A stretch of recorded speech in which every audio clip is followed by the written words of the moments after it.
Hello and welcome to the Oriental IT Center. আজি ক্লাছত তোমালোকক MS Wordটো আমি ওলাই লওঁ। MS Wordৰ আজি হ'ব ইনচাৰ্ট। আজি ক্লাছত আমি ইনচাৰ্ট অপশ্যনত যাই লাষ্ট ক্লাছত আমি অলৰেডি এইখিনি পেজেছ আৰু টেবল শিকাই দিছোঁ। আজি আমি শিকাম ইলিষ্ট্ৰেশ্যন, অৰ্থাৎ ইয়াতে পিকচাৰ কেনেকৈ ইনচাৰ্ট কৰে, শ্বেপ এটা কেনেকৈ ইনচাৰ্ট কৰে, বেলেগ বেলেগ আইকন কেনেকৈ আমি ইনচাৰ্ট কৰিব পাৰোঁ, এই বিষয়ে আমি তোমালোকক আলোচনা কৰিম আৰু দেখাম প্ৰেক্টিকেলি। এতিয়া আমি সাপোজ এই পেজটোত যদি আমাৰ এটা পিকচাৰ লাগে তেতিয়াহ'লে আমি নৰ্মেলি ইয়াতে যাব লাগিব। যাই ইয়াতে তিনটা অপশ্যন আছে। ইয়াতে this device, stock image, online picture. যদি অনলাইন পিকচাৰত যাব লগা হয় তেতিয়াহ'লে আমি কিন্তু অনলাইনত থাকিব লাগিব, অৰ্থাৎ আমাৰ লেপটপ বা কম্পিউটাৰ ডেস্কটপত আমি ইণ্টাৰনেট ফেচিলিটি থাকিব লাগিব, তেতিয়াহ'লে অনলাইন ফাংচনটো কাম কৰিব। আদাৰ অপশ্যন ষ্টক ইমেজত গ'লে আমাৰ ইয়াতে যিবিলাক ষ্টক ইমেজ আছে সেইবিলাকৰ ভিতৰত আমি আনিব লাগিব। সাপোজ এইটো কিন্তু অনলাইনৰ পৰাই আহিব। এইটো সাপোজ এইবিলাক ষ্টক ইমেজ আমাৰ ইয়াতে ডাইৰেক্ট আহি গৈছে। তাৰপিছত আমি যি ধৰণৰ পিকচাৰ লাগে আমি ইয়াতে যাই খালি চাৰ্চ কৰিব লাগিব। যেনেকুৱা আমাৰ ইমেজ লাগে কম্পিউটাৰ চাৰ্চ কৰাৰ লগে লগে কিন্তু বিভিন্ন ধৰণৰ কম্পিউটাৰ পাৰ্টছ আৰু কম্পিউটাৰ বিষয়ে আহি যাব। ইয়াতে আমি জাষ্ট ইয়াতে ক্লিক কৰিম, ক্লিক কৰি ইনচাৰ্ট অপশ্যনত মাৰাৰ লগে লগে ইয়াতে পিকচাৰটো আহি গ'ল। এইটো হৈছে ষ্টক ইমেজ।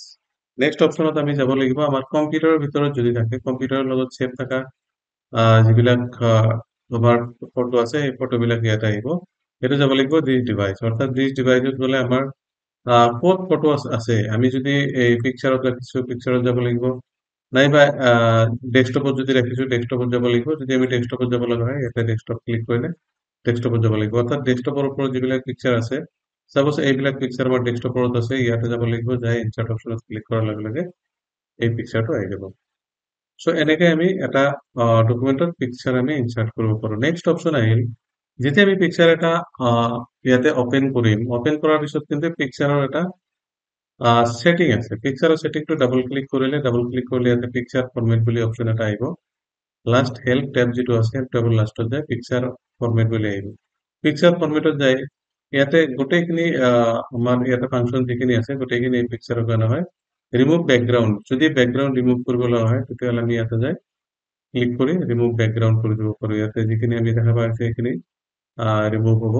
আৰু ইয়াতে লিখা আছে মাৰ্ক এৰিয়াজ টু কিপ, ইয়াতে ক্লিক কৰিলে মাৰ্ক এৰিয়াজ মানে কোনখিনি জেগা আমি ৰাখিব লাগিব এইখিনি জেগা আমি ইয়াতে আৰু অলপ এইখিনি অপশ্যন দেখাব লাগিব। লগতে আমাৰ CR2 লাগিব, এইখিনি যদি CR2 আমাৰ লাগে তেতিয়াহ'লে ইয়াতে অলপ লাগিব।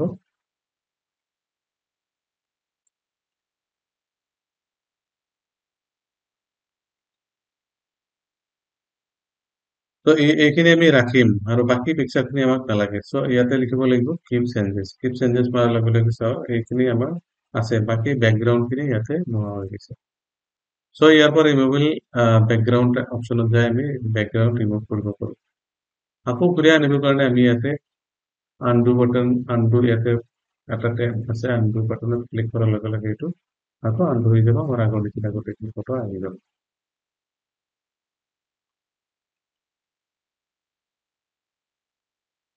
ডিছকাছ চেঞ্জেছ মাৰিলোঁ।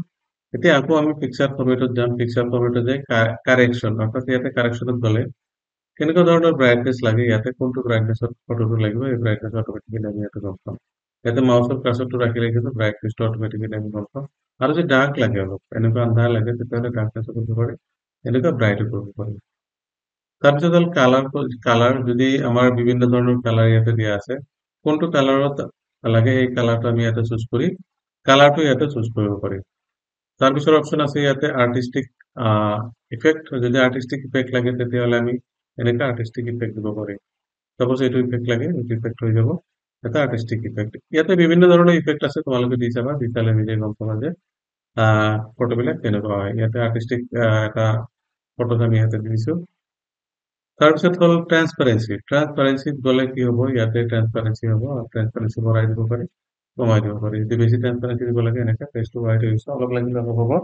ইয়াতকৈ বেছি লাগিলে আমি ইয়াতে লাষ্ট ফাৰ্ষ্ট অপশ্যন যিটো আছে সেইটো অপশ্যনত চুজ কৰিলে ট্ৰান্সপাৰেঞ্চিটো বেছি বাঢ়ি গ'ল।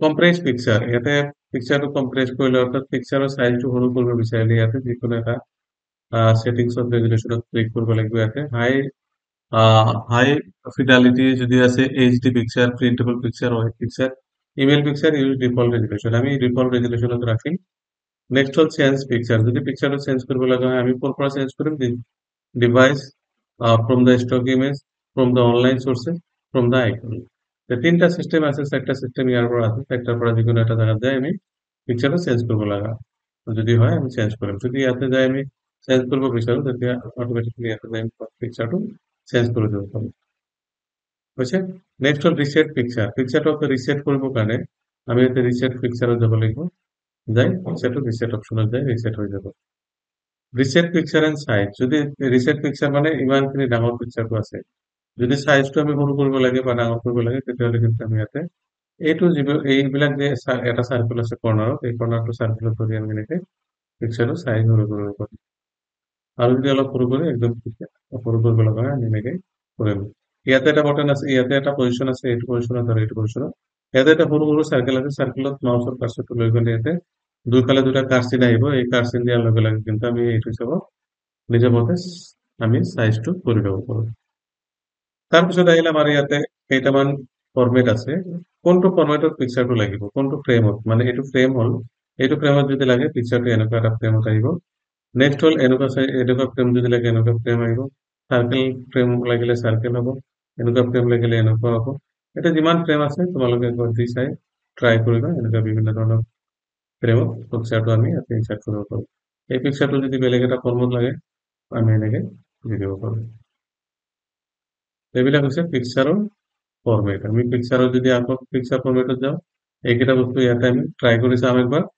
তাৰপিছত আহিল পিকচাৰ বৰ্ডাৰ অৰ্থাৎ কোনো এটা পিকচাৰত যদি বৰ্ডাৰ দিব লগা হয় এই পিকচাৰ বৰ্ডাৰটো আমি কেনেকুৱা টাইপৰ বৰ্ডাৰ দিম ইয়াতে কিন্তু বৰ্ডাৰ কালাৰ আছে বৰ্ডাৰ কালাৰটো চেঞ্জ কৰিব পাৰি হোৱাইটটো কম বেছি কৰিব পাৰি ইয়াতে হয়তো বঢ়ালে বঢ়াব পাৰি কমালে কমাব পাৰি আৰু যদি কালাৰ লাগে বেলেগ কালাৰ আমি ইয়াৰ পৰা চিলেক্ট কৰি দিব পাৰোঁ চুজ কালাৰ নাইবা যদি য়েলো কালাৰ লাগে আমি য়েলো কালাৰ ইয়াৰ পৰা চুজ কৰি দিম তাৰপিছত আছে ইফেক্ট ইফেক্ট মানে কেনেকুৱা ইফেক্ট যদি এনেকুৱা টাইপৰ গ্ল' লাগে চাৰাউণ্ডিং গ্ল' লাগে কোনটো কালাৰৰ গ্ল' লাগে জাষ্ট গ্ল' ক্লিক কৰি মানে পিকচাৰটো গ্ল' হৈ যাব তাৰপিছত আছে পিকচাৰ লেআউট এইবিলাক পিকচাৰ লেআউট কোনটো লেআউটত পিকচাৰটো লাগে সেই লেআউট পিকচাৰটো আহি যাব এতিয়া এটাই পিকচাৰ দিছোঁ আমি গতিকে এটা পিকচাৰৰ এটা লেআউটত আহিছে যদি এনেকুৱা লেআউট লাগে এনেকুৱা লেআউটত আহিব এইবিলাক হ'ল পিকচাৰ লেআউট এইবিলাক পিকচাৰ লেআউটত যায় পিকচাৰবিলাক এড কৰিব পাৰি ইয়াতে যদি এড আৰু যদি এড কৰিব লগা তেনেকে আমি এড কৰি যাম ইয়াতে আকৌ পিকচাৰ যদি লাগে বেলেগ এটা পিকচাৰ আমি ইয়াতে যাই পিকচাৰটো ইনচাৰ্ট কৰি দিম ইয়াতে যদি পিকচাৰ লাগে আমি পিকচাৰত যাই আকৌ ইয়াতে যাই পিকচাৰ এটা এড কৰি দিম তেনেকে পিকচাৰ এড হ'ল এনেকে টেক্সট এড কৰি দিম ইয়াতেও এনেকে টেক্সটটো এড হ'ব নেক্সট অপশ্যন আহিল আমাৰ নেক্সট অপশ্যনত আহিল পিকচাৰত যায় ইয়াতে পিকচাৰ লেআউট গ'ল এড টেক্সট অল্টাৰ ইয়াতে টেক্সট ইয়াতে হৈছে create a text describe of objective for a screen reader ইয়াতে যাই কিন্তু আমি কি কৰিব পাৰোঁ ইয়াতে যাই এড অল্টাৰ টেক্সট কৰিব পাৰি অল্টাৰ টেক্সট মানে অল্টাৰনেটিভ টেক্সট মানে এটা টেক্সটৰ জায়গাত আমি ইমেজ এটা ক্ৰিয়েট কৰি দিব পাৰোঁ তাৰপিছত হ'ল পজিশন মানে আমাৰ পিকচাৰটো সাপোজ এই পিকচাৰটো কেনেকুৱা পজিশনত থাকিব পিকচাৰটো একদম ওপৰত যদি লাগে ওপৰত আহিব চেণ্টাৰ লাগিলে চেণ্টাৰত আহিব ৰাইট সাইডে লাগিলে ৰাইট সাইডে আহিব একদম পেজৰ যদি মাজত চেণ্টাৰ লাগে এইটো চেণ্টাৰ অপশ্যনত আহিব তাৰপিছত যদি একদম মিডল পইণ্টত লাগে মিডল পইণ্টত আহিব এইটো চাওক যদি পিকচাৰটো আমি সৰু কৰোঁ তেতিয়াহ'লে কিন্তু এটা একদম মিডল পইণ্টতে আছে তলত এইটো আছে এইটো হ'ল মিডল অফ দ্য পেজ তাৰপিছত হ'ল টেক্সট ৰেপিঙত যায় পিকচাৰটো ক'ত লাগে চাপোজ আমি এটা কিবা এটা লাইন লিখোঁ ইয়াতে এই লাইনটো লিখাৰ পিছত লাইনটো লিখিলোঁ লিখাৰ পিছত চাওক এই পিকচাৰটো কিন্তু আমি য'ত টেক্সটৰ চাইডে ঘূৰা যদি আমি লৈ যাওঁ তেতিয়াহ'লে অট'মেটিকেলি কিন্তু টেক্সটকেইটা আমাৰ জাগা এৰি দিয়ে এইটো কোনটো অপশ্যনত আছে টেক্সট ৰেপিঙত যায় আমি এইটো টেক্সট ৰেপ কৰিব পাৰি তাৰপিছত এইটো বিহাইণ্ড দ্য টেক্সট হ'লে লিখাৰ পিছফালে আহে তাৰপিছত in front of the text হ'লে টেক্সটটোৰ ওপৰতে পিকচাৰটো ঘূৰি থাকে ইয়াতে লিখাখিনি বেক চাইডে থাকি যাব তাৰপিছত আছে top and bottom of the page. Top bottom মানে একদম ওপৰত আৰু তলত পেজৰ মাজত আহিব আৰু লিখাখিনি তলত গুচি যাব, কিছুমান লিখা ওপৰত গুচি যাব। টাইট যদি হয় এনেকে লিখাটো একদম ফটোৰ লগত চাপি যাব, আৰু টাইট হলে এনেকুৱা আহিব, স্কোয়াৰ হলে এনেকুৱা স্কোয়াৰ জাগায় আহিব। তো এইকেইটা হ'ল তোমাৰ wrap of the text, wrap text.